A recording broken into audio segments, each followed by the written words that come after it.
Private ক্লিনিকে যারা অনুমোদন নাই কিংবা যাদের মানসম্মত প্রাইভেট ক্লিনিকে তাদেরকে বন্ধ করে দিব।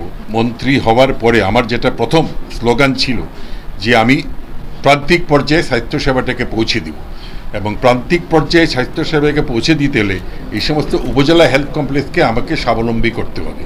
তো আমি মনে করি যদি আমরা আমাদের চিকিৎসা ব্যবস্থাটাকে উপজেলা পর্যায়ে ভালো একটা পর্যায়ে নিয়ে আসতে পারি, আর তাহলে ঢাকা শহরের এই ভিড়টা হবে না। আরেকটা হচ্ছে NCD corner, non communicable disease. এখানে আমি দেখলাম যে এখানে এনসিডি কর্নার আছে। আমরা যদি এখানে রোগীদের ব্লাড প্রেশার চেক আপ, তারপরে ক্যান্সার কিংবা ব্রেস্টের এবং ডায়াবেটিস এগুলো চেক আপ করি, তাহলে কিন্তু এই বড় বড় হাসপাতালের দরকার বাংলাদেশে হবে না।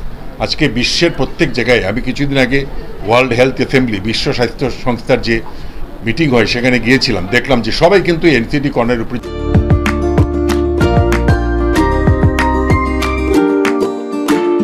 জোর দিচ্ছে।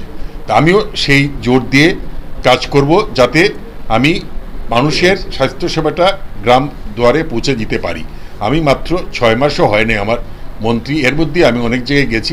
আমি মনে করি যে আমি কিছুটা হয়তো সচল করতে পারছি। প্রাইভেট ক্লিনিককে আমরা আমার যেটা শক্ত অবস্থান যে আমরা কোনো প্রাইভেট ক্লিনিকে যারা অনুমোদন নাই কিংবা যাদের মানসম্মত প্রাইভেট ক্লিনিকে তাদেরকে বন্ধ করে দিব। আর স্বাস্থ্য কমপ্লেক্সের বাইরে সেটা তো আমার এখতিয়ারের বাইরে থাকে অনেক সময়, তবুও আমি চেষ্টা করব যেন স্বাস্থ্য কমপ্লেক্সের বাইরে না হয়। রেডিওলজি নিয়ে এখানে একটা সমস্যা আছে, এখানে কোনো রেডিওগ্রাফার থাকে না। কেন থাকে না এটা আমি দেখে এখানে যেন একজন রেডিওগ্রাফার পার্মানেন্ট দিতে পারি সেই ব্যবস্থা করব। মাননীয় সংসদ সদস্য এখানে আছেন, আমি ওনার সঙ্গে কথা বলছি, ওনারও একটা সাহায্য নিব। আমি মনে করি আমাদের এই যে আজকে উনি সারাদিন আমার সাথে, এনারা যদি ঠিক এইভাবে আমাদেরকে হেল্প করেন এবং স্বাস্থ্য কমপ্লেক্সগুলোকে নজর দেন, আসেন, তাহলে স্বাস্থ্য কমপ্লেক্সগুলোকে উন্নতি করা সম্ভব। আমাদের কিছু সমস্যা আছে যে অ্যানেস্থেটিক ড্রাগ।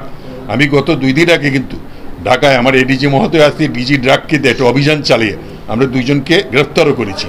আমরা যে অ্যানেস্থেটিক ড্রাগ হ্যালোথেন, এটা ব্যবহার নিষিদ্ধ করা হয়েছে। যদি কেউ হ্যালোথেন ব্যবহার করে, যে বিক্রি করবে তারও শাস্তি দিব, যে হাসপাতালে ব্যবহার করবে তারও শাস্তি দিব, এবং আমার যদি কোনো চিকিৎসক অ্যানেস্থেটিক সেটা ব্যবহার করেন তার বিরুদ্ধে আমি ব্যবস্থা নিব।